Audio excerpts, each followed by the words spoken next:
Welcome to Common Sense. Common Sense is a series of shows that feature interviews with people, with interesting people in our area, and will help us to learn in a clear, concise, and direct way who these folks are, what they do, and what makes sense to them and what doesn't. I'm Rudy Breglia, and today I'll be interviewing Marilyn Zeidner, who's wonderful, caring, and generous. And she's also the executive director for Music on a Mission organization, and also is a Lorain County coordinator for the Community of Hope. Yes. And Marilyn, if you could start us off, give us some of your background, where you were born, where you've lived, what brought you to Avon Lake?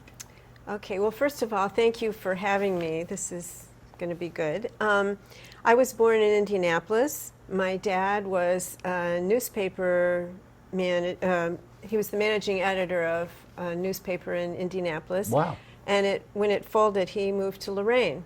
Oh. So when I was in 8th grade, we moved to Lorain, and I went to Lorain High and went to Miami of Ohio for college, became a teacher.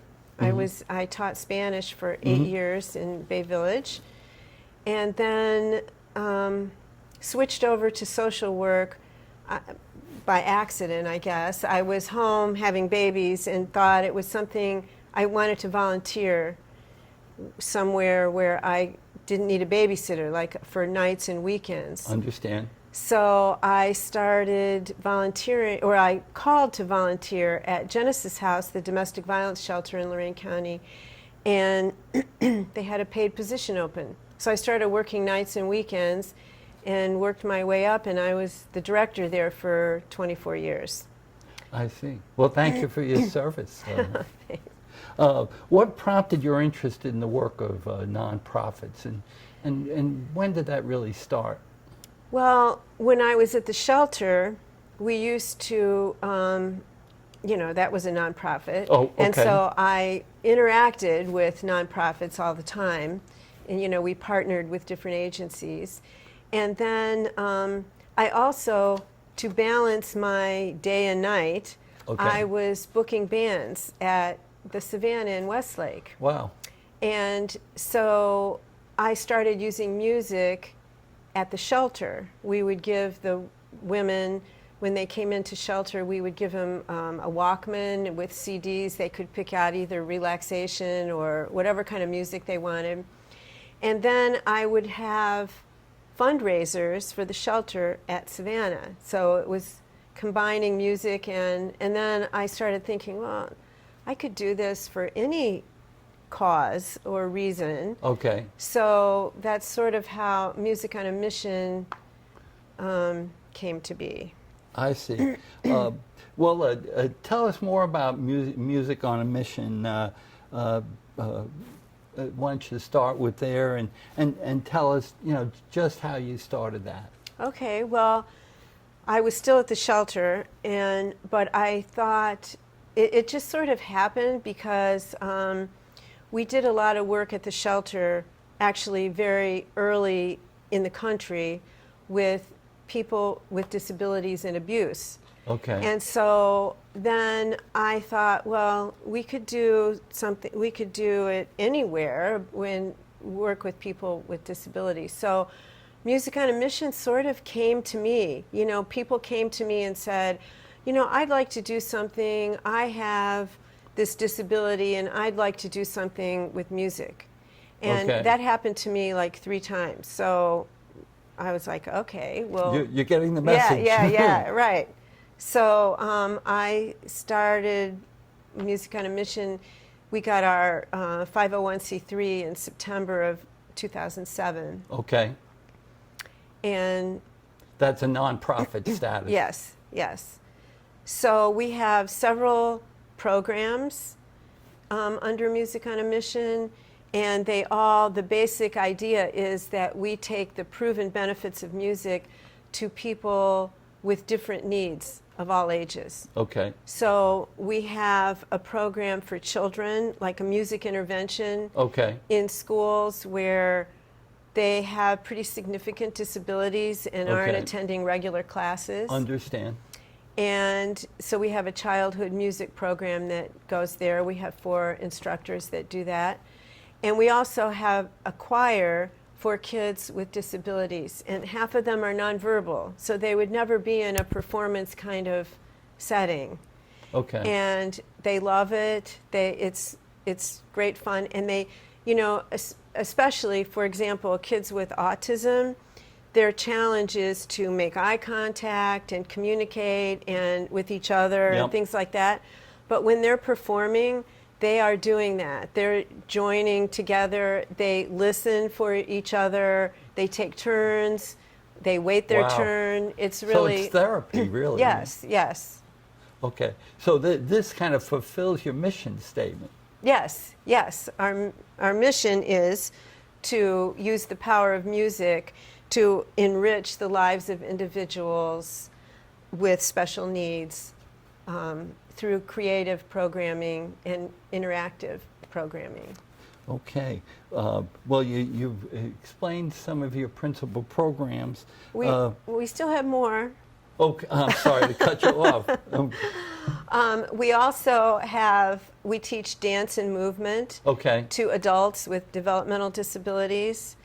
And we take a 4-piece band that plays music from the 40s, 50s, and 60s, and we take it to many senior living facilities and memory care places. And I'm sure they appreciate that. yes, and also to the dementia unit of the VA hospital at Wade Park. So we haven't gone there because of COVID, but we're hoping to get back in there. Yeah.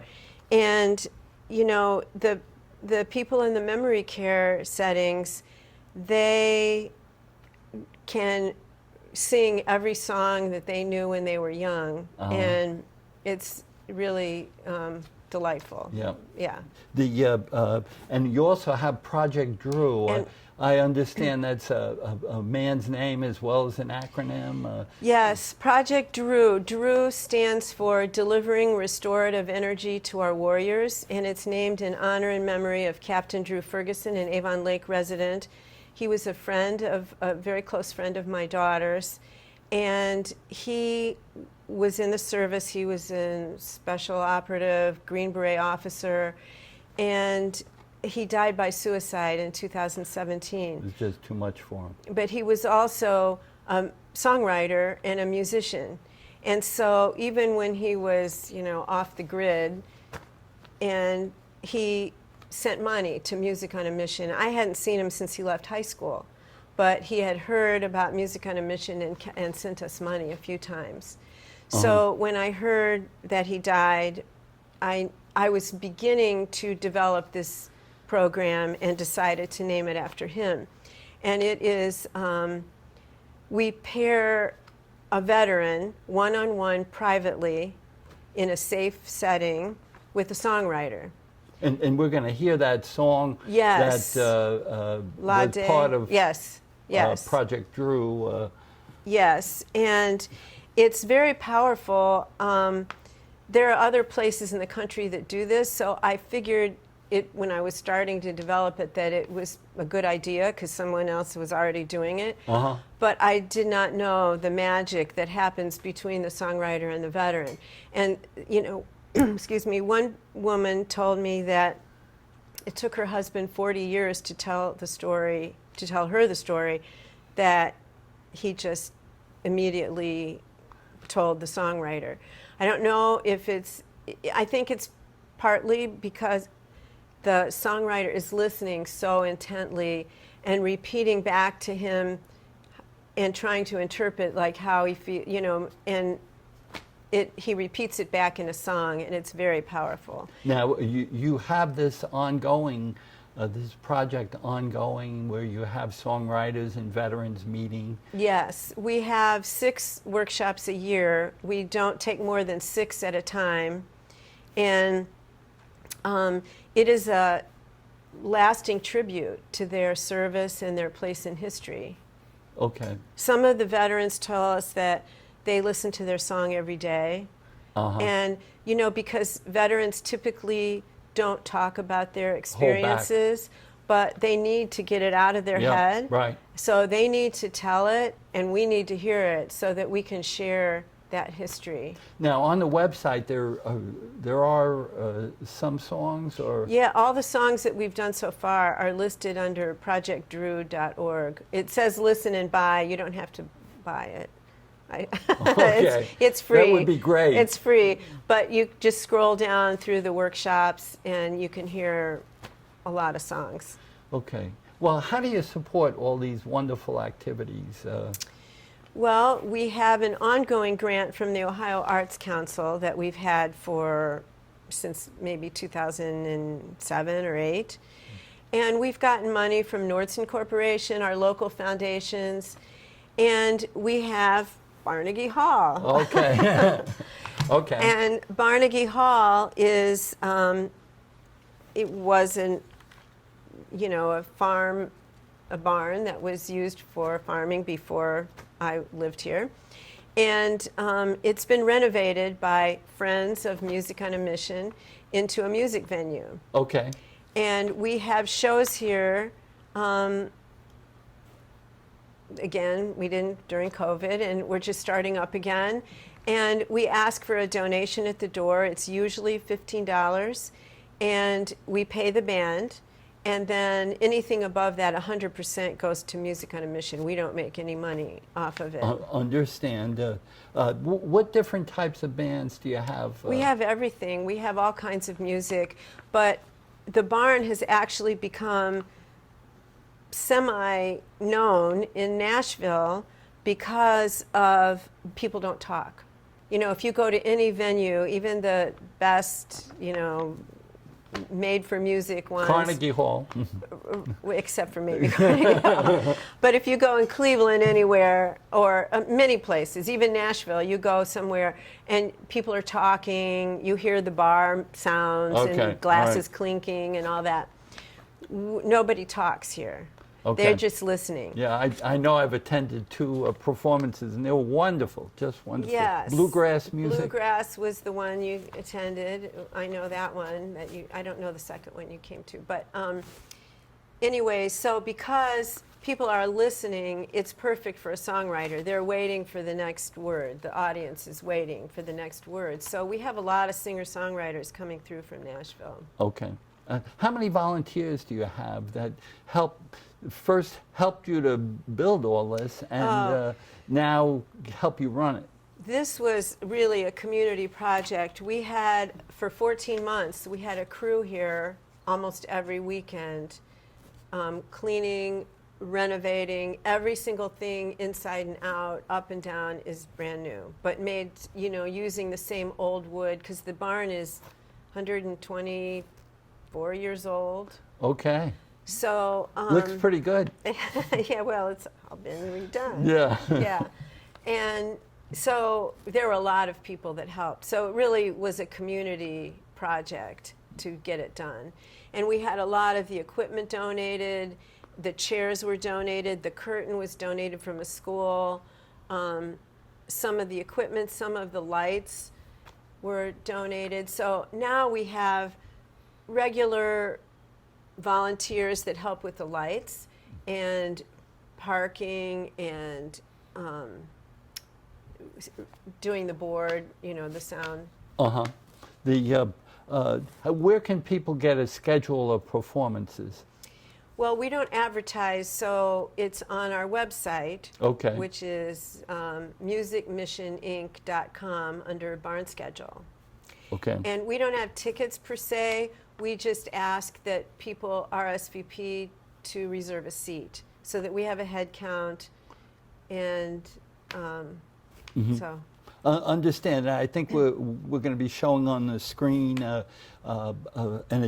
email address that you can RSVP to. Yes, yes. Okay. And so folks really need to RSVP to have a seat. Yes. Otherwise, they need to go to the website, find out when the performance is going to take place, and then RSVP, and then they're told whether there's space for them or not. Right. Okay. Do you normally sell out with these performances? A couple of the bands we do, especially the local ones that, everybody knows them. But usually we have room. Usually we don't sell out. Now, you did talk about the Ohio Arts Council. Now, you do have a grant from them. Is that the extent of the association, or is there other things that associate you with the Arts Council? Well, they're a funding source, and they have funded us. Okay, for which is great, and we appreciate that. For many years, yes. I really appreciate it. Yes. Okay. Now I have a note about the mission team and the mission band. What are those organizations? What parts do they play? We have the band I was talking about that goes to the senior living facilities and the VA. We call that our Music on a Mission band, and they play music from the 40s, 50s, and 60s. We also have a house band, which is Just Us. Okay. Which is led by Jim Maraldi, who is a judge, so that's the Just Us Justice. Oh, I see. Yeah. And so his band plays here a few times a year, and they have never taken any money. And he was the one that led the renovation. Okay, all right. And he did a great job. Yes, he did. Yeah. Now, what are do you have any future plans for the Music on a Mission that you can talk about? We're always trying to think of new ways, especially with COVID and, being afraid we can't go back in places. So we are going back in now. I mean, we're going back to the schools. We have a schedule. We go to 7 school systems, 22 or 23 classes in 7 school systems where we do this music intervention with the kids. But we're also looking at doing intergenerational things, taking our kids to the senior living facilities. We've done that. We always do that at Christmas with our choir, and they sing with the residents. And Wonderful. So we're trying to think of a more established, continuous thing to do intergenerationally. Okay. Well, to switch gears a little bit, to talk about Community of Hope now, where you're the Lorain County Coordinator. What is the mission of Community of Hope? It is to build lasting relationships, nurture hope, and restore dignity by creating family-like relationships for Ohio's youth. This program started in Cuyahoga County, and they've been going since 2014 in Cuyahoga County. And what they do is they build kind of an extended family, a group of people, a community around youth 18 to 25 who have aged out of foster care. And so these people don't have, a lot of them don't have families. They didn't learn certain life skills that they need to be on their own. And when they age out of foster care, they're just out there. They'll let go? Yeah, right. So we just started it in Lorain County this spring. And it's a little different here because we don't have as many kids who have aged out of foster care as they do in Cuyahoga. So we take people from 18 to 25 who have had some trauma in their life. It could be foster care, aging out of foster care. It could be they came from the mental health system, they came from the court system, from the developmental disability system. So at this moment, we have 4 groups of communities. Okay. And about how many clients are in the each community? There's one youth with a community around them. Okay, I got you. So in Lorain County, we're doing it with three volunteers to 1 youth. Okay, I understand. In Cuyahoga, it's 6 or 8 in a community. Okay. So, but those people tend to be a little older. like they're maybe in their 20s already, and ours have been more younger. 18, 19. Okay, right out of foster care. Right. So we're really looking for volunteers in Lorain County, and it's transformational, not just for the young person, but for the group. Because they don't know each other either usually. Okay. And so they're getting to know each other and supporting this young person who you're not parenting them or telling them what to do or anything like that. You're just supporting them. It's kind of like being an aunt or an uncle or a cousin. Okay, all right. And including them, gaining trust. That's Building something. relationship. Building relationship. So we say that the relationship is much more important than any programming part. Understand that. It's wonderful work. Can you tell us a bit about the pathway to hope? Yes, the Pathway to Hope is a model that, they've been using, that they started in Cuyahoga County, where, we connect with a young person. We're doing this simultaneously. We're working with a young person and a volunteer separately first. We get to know them. They go through training. They go through background checks, both the young and the volunteer. Okay. And then there's steps involved. There are steps involved, and we talk about, for the volunteers, understanding poverty and relationship and how to build a community and things like that. And the same thing with the young person. They don't know how to be in a family or to be in a group. It's new. Yes.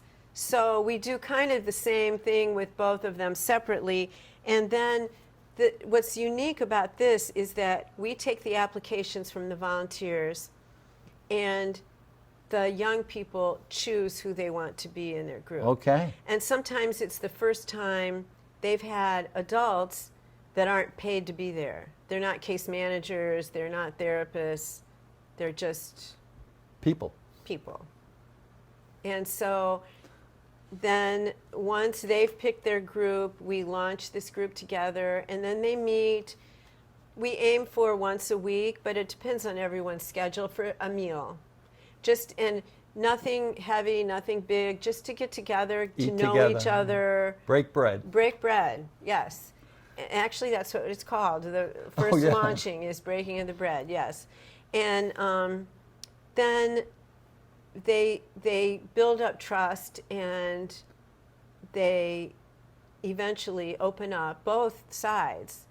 And it's interesting because the young people, they don't want like someone who's perfect or who has had this. They want to know that everyone's had struggles, and everyone does have struggles. Yes, you bet. So it's really very heartwarming to see the group bond with each other. And I'm sure it's as beneficial for the counselors as it is for the children. Yes. Or, they're young volunteers. adults. Yeah, they're not counselors. Well, I meant... right. And that's the thing, is that even the ones, like in Lorain County, we have a lot of professionals that have volunteered, and they're wonderful. They're absolutely the greatest groups. But they're not here as professionals. They're here just as Aunt Jane or, people. Yeah, people. Okay. Well, it sounds like a wonderful program, and I know it's been successful in Cuyahoga County, and I'm sure in Lorain it'll follow as well. Yes, it reduces, that age group of being homeless. They're working or going to school. They're learning how to parent. They're doing all the things that they, that would have passed down to the next generation had they not had some intervention. Okay, so you're looking for volunteers We're for looking this for as volunteers, yes. We need more volunteers in Lorain County. Now, so that's what's happening right now in Lorain County. What do you anticipate? Where do you think this program is going to go? Are you going to be taking on more children, more young adults? Yes, we want more of the young people, and we need more volunteers. to surround them. Okay. And in Cuyahoga County, there's a total of maybe 72 in Cuyahoga County groups. Okay. And we just have 4 that started here. They just started in May and June. Oh, okay. So it's real new. Yes, it's very new. Okay. Now, to think about both of the organizations that you're dealing with, how can the Avon Lake folks support these nonprofits? Well, for Community of Hope, you can volunteer. Okay. And for Music on a Mission, come to our shows, have fun, enjoy it, and at the same time, you're participating in you're helping us, you're supporting us by attending a show or, donating money. Yeah, that comes in handy. You could give your designation to United Way. You can designate it to Music on a Mission, or you could pay for the cost of a class for the kids or a workshop for Drew. Okay. Now, right on your website, there is a donate button. Yes. I think I've seen that. Yes, for sure. Now, at the end of all the interviews I conduct, I ask the question, what's making sense and what's not making sense? What doesn't? These kids that don't have anyone else, and show them how to grow up, help them, be alongside them while they grow up. It helps the whole society. Yes, right, because we all have that. We all have, if we grew up in a family, even if it was, not the best family or whatever, we had someone we could call. We had someone we could help take us to the doctor or get groceries or something. Talk to. And now we, as volunteers and as part of these communities, we have the social capital that they don't have. They don't have the experience. If they want to buy a car, they don't know what they're looking for or how to go about it. Or maybe I know somebody that knows somebody that whatever. They don't have any of that. So that's what makes sense, to have that social capital. And for Music on a Mission, people with disabilities don't have the same access to arts and culture. And so this is one way to even the playing field a little bit. Understand. Well, thank you, Marilyn. Thank you. Thank you so much. Okay. And thank you for watching. If you have any questions or comments, our email addresses will be on the bottom of the screen. If you have any questions or comments, you could pass them to us. If you would like to appear on the show, or an interesting person who would like to appear, please send us their contact information, and we'll pursue it from there. Remember that seatbelts save lives, and thank you for watching. Bye.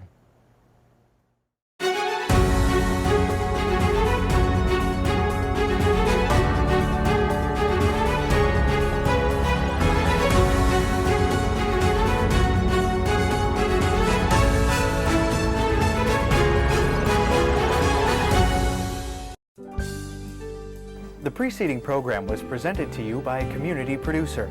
The statements, views, and opinions expressed were not necessarily those of ALC TV or the City of Avon Lake.